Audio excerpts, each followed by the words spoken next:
Joie et paix à toute la terre et ses habitants. Recevons la parole de Dieu avec les révérends pasteurs Kilouba ou Kilouba. Que Dieu vous bénisse.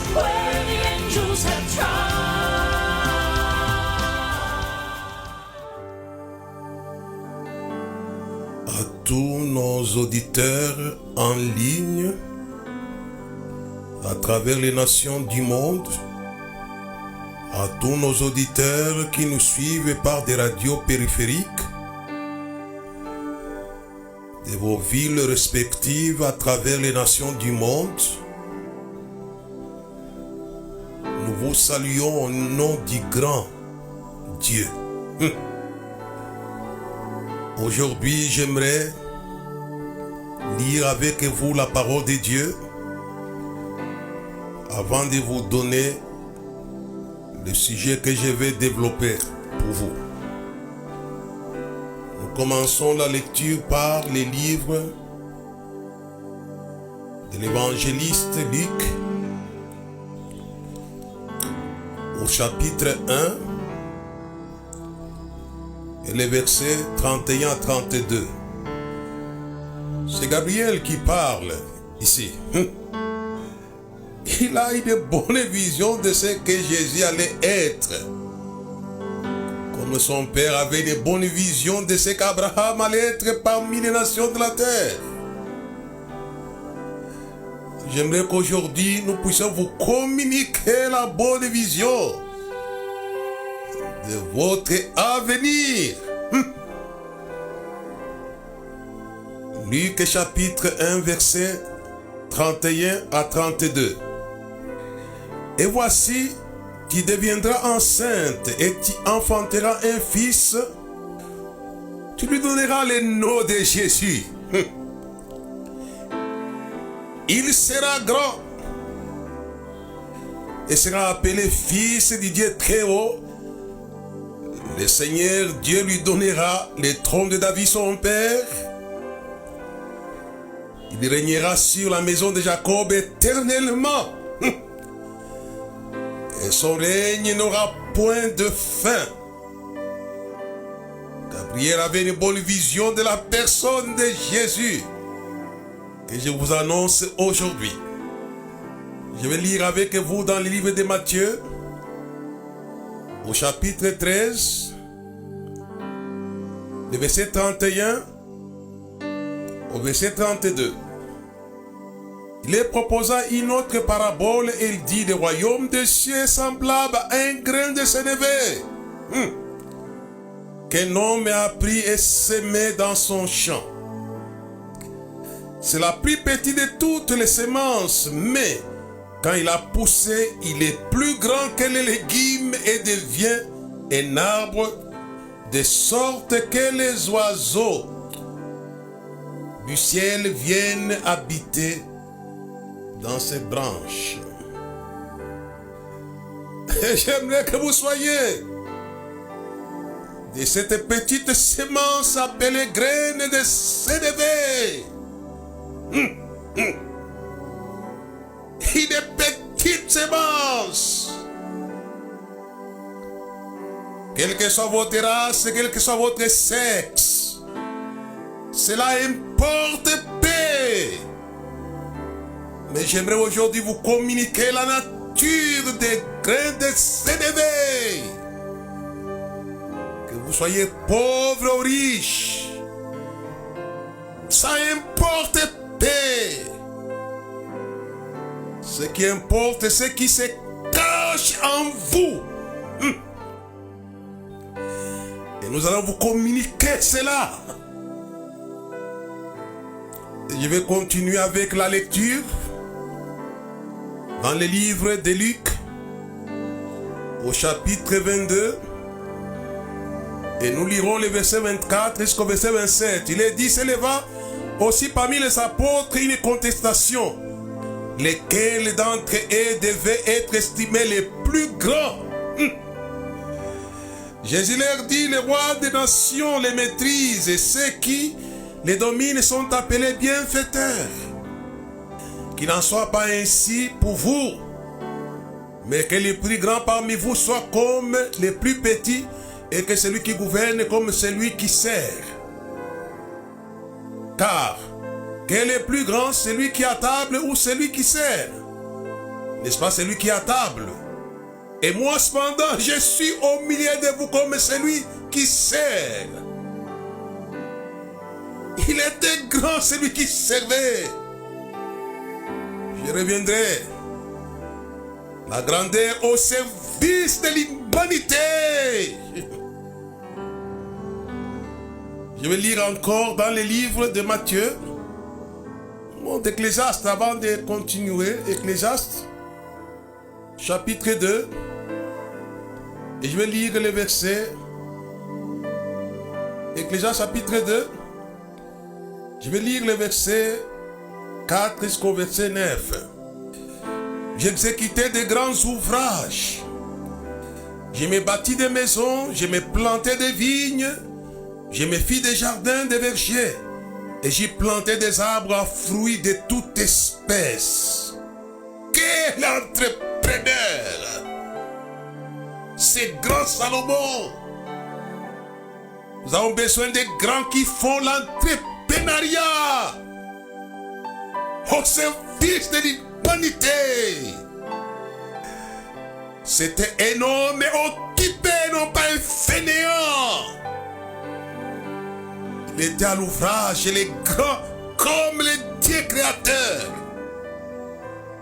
de toutes choses. J'achetais des serviteurs, des servantes. J'eus les enfants nés dans la maison. J'ai possédé des troupeaux, de bœufs et de brebis, plus que tous ceux qui étaient avant moi dans Jérusalem. J'ai amassé de l'argent, de l'or et des richesses de rois, de provinces. Je me procurais des chanteurs, des chanteuses, les délices des fils de l'homme, des femmes en grand nombre. J'ai devenu grand, plus grand que tous ceux qui étaient avant moi dans Jérusalem, et ma sagesse demeura avec moi. Salomon était grand. Mais écoutez ce que dit Jésus au chapitre 12 et le verset 42. C'est mon dernier texte de lecture. La reine du Midi s'élèvera au jour du jugement avec cette génération et la condamnera, parce qu'elle vint des extrémités de la terre pour entendre la sagesse de Salomon. Et voici ici, il y a ici plus que Salomon. Oh, alléluia. Et le Jésus, il croyait à ce qu'il était avant de l'être. Croire à ce que vous êtes avant de l'être, vous le serez. Mon message d'aujourd'hui s'intitule La grandeur par la grandeur véritable. Voilà mon thème que je vais développer pour vous qui me suivez en ligne. Croire à ce que vous êtes avant de l'être, vous le serez, sans contredire. C'est la foi dans ce que vous êtes qui manifeste ce que vous êtes. Vous êtes. Et quand Jésus, dans notre premier texte, avant de naître, Gabriel avait une bonne vision de Jésus. Il voyait ce qu'il allait être dans l'humanité et dans les âges. Il voyait avant que cela soit. Oh, alléluia.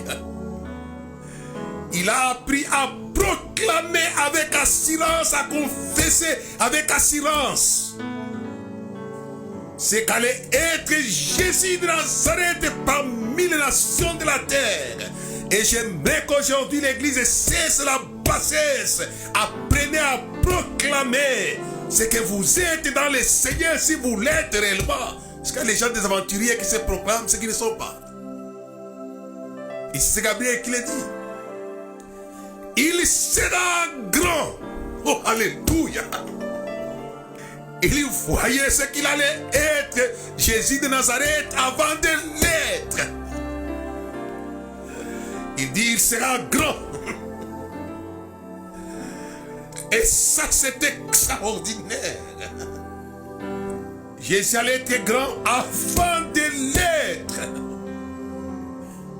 Tous les problèmes de frères et sœurs des pasteurs, avec les ministères, avec les maisons, avec les affaires, ils ne croient pas à ce que cela sera avant que ça soit.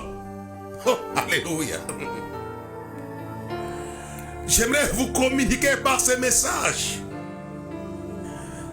la foi de la grandeur. Quelle que soit votre nature présente, ma sœur, j'aimerais vous communiquer la foi de la grandeur. Peu importe ce que vous avez, ce que vous êtes, ce que vous pouvez ou vous habitez sur la terre. Je vous communique la foi de la grandeur. Peu importe qui vous êtes. Ce qui importe, c'est croire dans la foi de ce que vous êtes. Et Gabriel dit aussi de Jésus qu'il allait être grand. Je venais de lire avec vous un texte de Matthieu au chapitre 13, verset 31 à 32. Il dit que le royaume des cieux est semblable à un grain de sénévé. C'est une petite semence. Parmi les semences, toutes les semences, vous allez devenir grand. Je les proclame sur la face de la terre comme Gabriel avait proclamé sur la personne de Jésus. Il sera grand. Il avait l'assurance qu'il foi à cet homme, cet ange à la foi. Il sera grand. Et cela est arrivé. Il savait que Jésus allait être grand. Non pas en Israël, mais sur toute la terre. Oh, alléluia. C'est le plus grand. J'aimerais vous dire qu'il allait être le plus grand et qu'il est le plus grand. J'y reviendrai. J'aimerais que vous puissiez croire. Aujourd'hui, je faisais un rêve où, dans ma chambre, où j'enseignais à des gens que Jésus est le Christ et l'industrie de la foi. Oh, alléluia. Il produit la foi. La foi vient de ce qu'on entend vient de la parole de Christ. J'aimerais qu'en parlant aujourd'hui, que le Christ, l'industrie de la foi, vous communique la foi de la grandeur. Oh, alléluia et alléluia. C'est lui qui est le chef et le consommateur de la foi. L'auteur, notre mission dit l'auteur de notre foi. Je suis ici à Lumbashi, j'ai dit à Christ qu'il puisse vous communiquer la foi de la grandeur où que vous soyez. Aujourd'hui, nous allons communiquer la foi de la grandeur par l'auteur de la foi, le Christ. Oh, alléluia. Et vous allez devenir, grâce à ce message, va engendrer les grands de la terre dans tous les systèmes. Oh, alléluia. Je sens ça dans mon âme. Je pouvais sauter dans les stades pour vous oindre de l'onction de la grandeur. Par la foi. C'est par la foi. Et je vous ai conduit à la foi de Gabriel. Une foi proclamée. Alléluia. Il sera grand. Il y a des gens qui disent toujours des choses bizarres sur les enfants, sur les amis, sur les collègues, sur les disciples, sur les chrétiens. Toujours des paroles négatives. Dites les paroles positives. Et aujourd'hui, je vais placer sur vous les paroles de grandeur. Et Dieu va se charger d'arroser ces paroles de grandeur, comme Jacob avait placé des paroles de bénédiction sur ses enfants. Et Dieu s'est chargé d'arroser les paroles que Jacob avait placées sur les enfants. Il en sera ainsi, je vous en parle. Aujourd'hui, vous qui me suivez, je place sur vous les paroles de grandeur. Il était parti dans l'au-delà, mais il avait laissé les paroles de grandeur. Extraordinaire. Nous avons besoin de Jacob et Gabriel qui avaient placé des paroles de grandeur sur Jésus. Il sera grand. Et cette grandeur venait de la grandeur véritable Dieu tout-puissant que tu es grand. Quand mon cœur considère tout l'univers créé par ton pouvoir laissé d'azur, que tu es grand, que tu es grand. Que Dieu est grand, il est grand, notre Dieu est grand. Que l'Église se réveille, vous logez la grandeur en vous, mais vous ne savez pas puiser dans la grandeur pour devenir grand. Les petits enfants, vous les avez vaincus, car celui qui est en vous est grand, plus grand, extraordinaire. Si Jésus était plus grand que Salomon, mais Jean nous dit qu'il est plus grand que celui qui est dans le monde. Quelle grandeur de Jésus! S'il est plus grand que celui qui est dans le monde, alors qui peut se comparer à lui? Personne! Les messages que vous donne aujourd'hui, le diable les connaît bien, l'attend bien avec colère. Parce qu'il n'aime pas la grandeur de son ennemi. Il a tout fait par la croix pour l'humilier, pour le réduire comme une faible plante qui n'avait rien pour nous plaire. N'essayez pas d'amoindrir. C'est ce qui repose les paroles de la grandeur. C'est inutile et inutile. N'essayez pas. Si c'est un ministère, repose les paroles de grandeur. N'essayez pas de discréditer ce ministère pour la moindre, c'est inutile. Satan avait commencé cette sale besogne en crucifiant Jésus pour la moindrir. La Bible déclare qu'il n'avait pas de beauté, il n'avait pas, il s'élevait comme une faible plante. Mais Gabriel avait dit, il sera grand. Le Saint-Esprit prend plaisir d'arroser les paroles de ses serviteurs. Et je crois les jours que nous serons de l'autre côté, Gabriel, quand il verra toute l'œuvre de la grandeur de Jésus sur la terre, il dira, j'avais prononcé ça, j'avais proclamé cela avant que cela soit. J'avais proclamé cela. Il sera grand. La croix n'a rien changé à la grandeur de Jésus. C'est alors qu'il est devenu même plus grand que Salomon. Il dit ici plus que Salomon. Je venais de lire avec vous. Oh. Mais notre ami Jean l'apôtre dit, petits enfants, vous les avez vaincus. Celui qui est en vous est plus grand et plus grand. Il est plus grand que celui qui est dans le monde. Si les gens comprenaient un peu cela, Jean l'a dit, pendant que l'évangéliste Luc rapporte les propos de Gabriel, il sera grand. C'était des paroles prophétiques.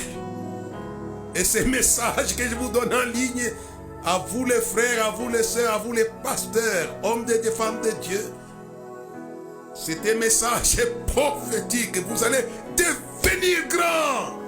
Car je vais déposer sur vous la semence de la grandeur comme les grains de ce éveil.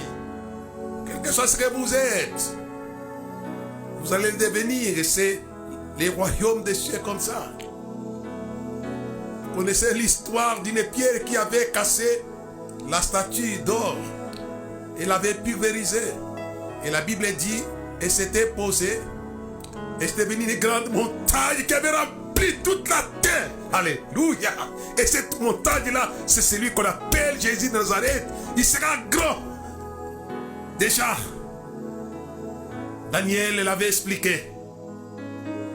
Il allait être grand. Et cette montagne devint grande et remplit toute la terre. Quelle grandeur de Jésus de Nazareth que je vous proclame aujourd'hui. Un roi païen Nabucodonosor avait eu ça dans sa vision. C'est pourquoi j'ai dit la grandeur par la grandeur véritable. C'était une petite pierre. Mais ça n'a pas commencé par la grandeur.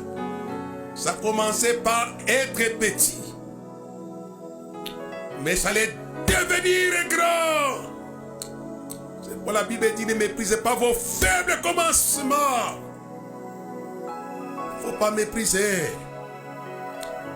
Ça dépend de ce que la grandeur véritable a fait des femmes, des hommes de la terre. La source de la grandeur provient de la grandeur véritable. Et quand Gabriel le disait, ne le disait pas par aventure. Il est ténèbre de celui devant qui il se tient.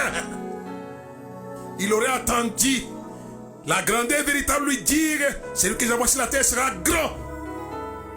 Tu vois, Gabriel pouvait lui dire, mais je crois aussi que on avait déjà montré ça dans une vision du roi Nabucodonosor que le prophète Daniel avait interprété. Il disait des taches. Oh, alléluia. La grandeur de Jésus venait de la montagne céleste. Imaginez, qu'est-ce que les célestes, c'est extraordinaire. On détache. Une pierre se détacha de la montagne céleste. Et vint frapper la statue d'or.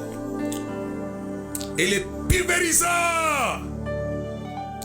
Et cette pierre se posa devant une grande montagne qui remplit toute la terre. Extraordinaire. Quand il était à la croix, il avait pulvérisé l'idolâtrie de la terre. Que nous appelons la puissance du malin. Dit le monde entier est sous la puissance du malin. Mais le Fils de Dieu nous a donné l'intelligence, afin de connaître le véritable. Nous sommes à son Fils Jésus-Christ, le Dieu véritable, la vie éternelle. Et c'est celui le plus grand. Le diable est grand, ne vous trompez pas. Tu vas lui dire, mais toi petit Satan, Satan petit, moi il n'est pas petit. Il est grand, puisque la Bible parle. Que celui qui est en vous est plus grand que celui qui est dans le monde. C'est qu'il est grand aussi. Mais celui que nous incarnons au sein de l'Église, mais parmi la jeunesse de l'Église, je vous demande de ne pas gaspiller, de ne pas mettre votre jeunesse dans de la boue. Vous hypothéquez, vous aliénez votre grandeur à venir. Tel était le jeune homme Joseph. Il n'avait pas aliéné sa grandeur. Il n'avait pas mis sa grandeur dans de la boue. Il avait été sollicité par la femme de Potiphar. Mais il n'a pas aliéné sa grandeur. Jeunesse de la terre. Les petits enfants, vous les avez vaincus.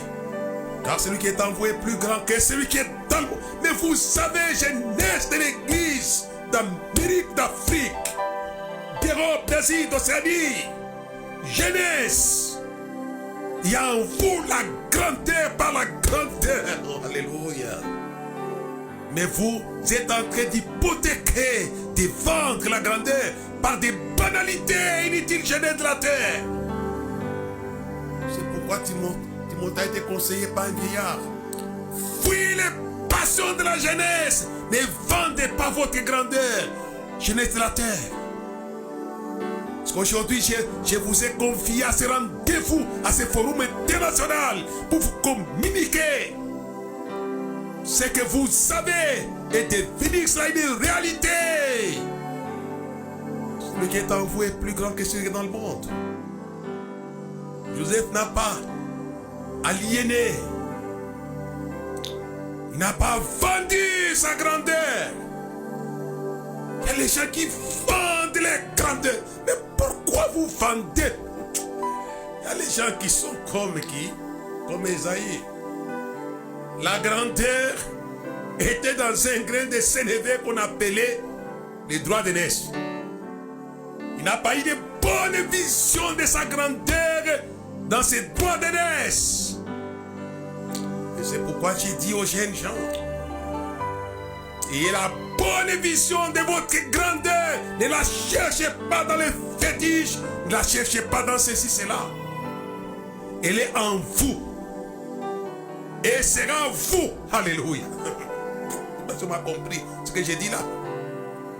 Elle est en vous. Elle sera vous. Vous deviendrez ce qui est en vous. C'est pourquoi j'ai parlé de la grandeur par la grandeur véritable.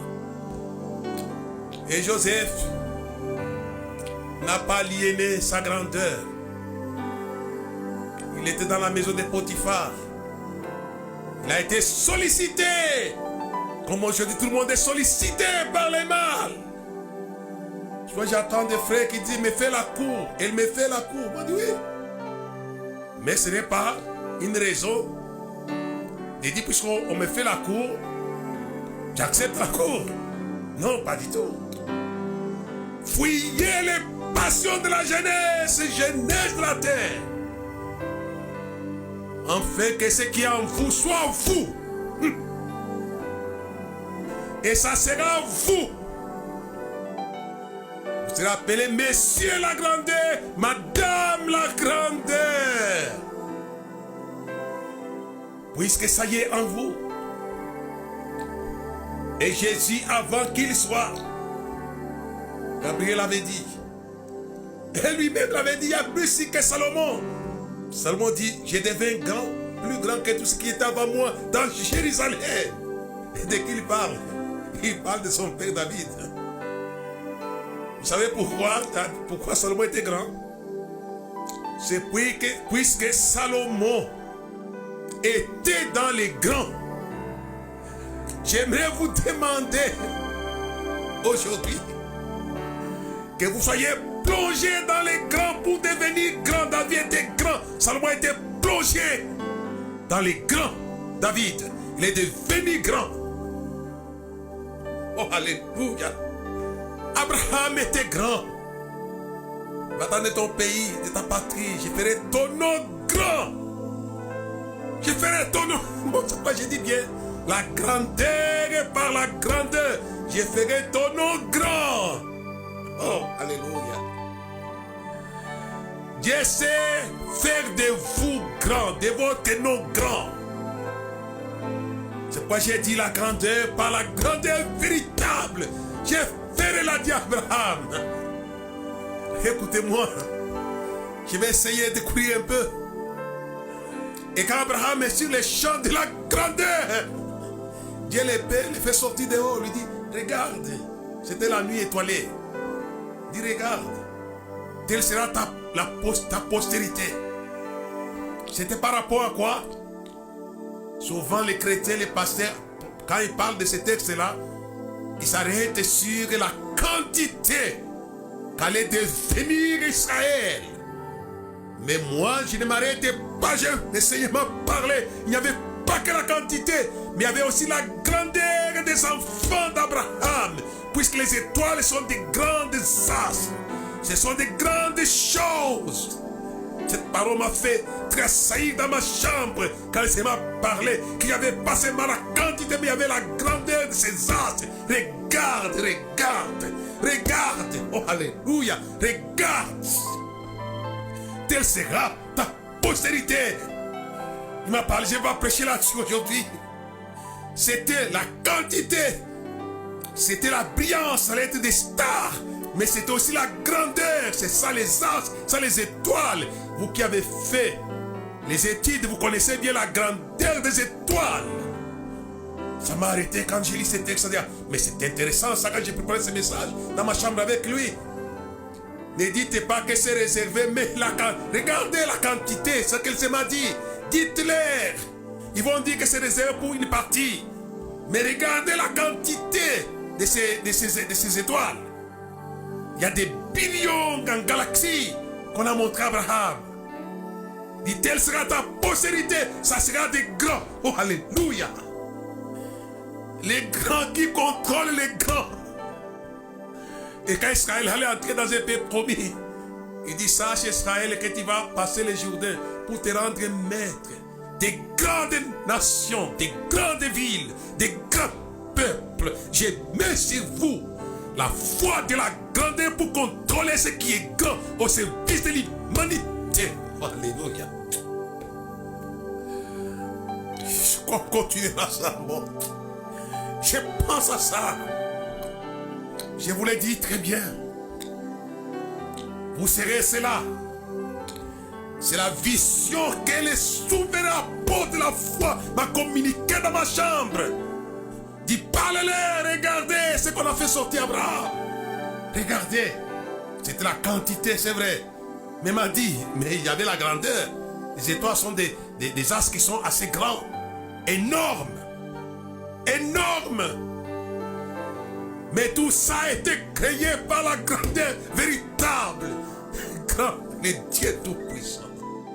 Quand mon cœur considère tout l'univers créé par ton pouvoir. Il voulait dire à Abraham, regarde cet univers avec toutes ces grandeurs des étoiles. C'est moi qui ai créé cela. Et j'ai dit que je le ferai pour ta postérité. Oh, alléluia. Et alléluia. Alléluia. S'il a fait pour la postérité d'Abraham, il se l'est fait pour la postérité de Jésus. Qu'elle était grand. J'aime bien la parole de l'apôtre Jean. Tel elle est dans le monde, tel nous sommes dans le monde. Oh, alléluia, alléluia. Soyez grands comme lui-même est grand dans le monde. Et Jean l'a dit, petits enfants, vous les avez vaincus, car celui qui est en vous est plus grand que celui qui est dans le monde. Celui qui est dans le monde est grand. En prêchant là-dessus aujourd'hui, j'ai beaucoup prêché et enseigné comme d'autres fois. C'est pour que je voulais déposer sur vous la foi de la grandeur qui émane de Christ. C'est lui. Recevez la foi de la grandeur dans vos pays, dans vos villes et dans vos familles. Ce sont les grands qui sont au service de la multitude. Soyez grands pour être au service. Voilà, je suis grand, mais je suis comme celui qui sert. Si vous êtes petit, vous n'allez pas servir facilement. Puisque Joseph est devenu grand, il a servi la multitude. La grandeur. J'aimerais, on n'a pas le temps est en train de me filer rapidement là. Je ne vais pas parler sur ce qui est devenu grand. Les grands entrepreneurs, les rois constructeurs. Il y a des rois qui ne font rien. Ils passent leur temps même à détruire ce qui est construit. Mais lui, c'était un roi constructeur, entrepreneur. Mais Jésus était plus grand que lui dans Jérusalem. Dieu va vous aider à arroser ces messages que je vous communique aujourd'hui. Vous serez grands, voyez voir. Mais dans vos sociétés, vous serez des grands. J'ai placé sur vous les paroles de la grandeur. On a besoin des grands pour la bienfaisance biblique et planétaire. Vous connaissez vous-même, les États-Unis forment une grande nation de la terre. Ils sont des bienfaiteurs. La grandeur des moyens que le Seigneur utilise pour rendre service à la multitude. On n'a pas le temps. Je voulais dire, moi, je crois qu'on va ranger, si ça on dépasse, on va ranger. C'est là. Je me parlais de regarder les années de la vache grasse et des épis gras. Ce qui était grand avait rendu service à plusieurs nations. Ça a provisionné. J'aimerais demander au Seigneur qu'il envoie les années de la grandeur pour approvisionner plus dans vos villes. Alléluia. Et regardez les années de la grandeur. En Égypte, C'était les 7 années des vaches grasses. Les 7 années des 7 épis gras qui allaient avaler les temps de la famille. La grandeur avale la famille. Vous les anglophones tous swallow. Et la mort a été engloutie dans la vie, a été avalée par la victoire. Et j'ai dit la grandeur avale la petitesse, avale la famine. La grandeur, les épis gras, les vaches gras avaient avalé la famine. Si vous êtes dans cette chose, et par notre grandeur, nous allons avaler votre disette. La grandeur, par la grandeur véritable. Dieu vous bénisse. Peut-être nous y reviendrons dans d'autres forums. Parce que l'état est déjà parti. Et j'ai voulu vous parler de la grandeur. Et surtout placer sur vous, sur vos têtes, par ces messages. Dès que vous l'aurez terminé à l'écouter, mettez la main sur votre tête en disant Amen, Amen, je reçois. Oh, Alléluia. Faites cela par la foi. Ça sera ainsi. Ça sera ainsi. Amen.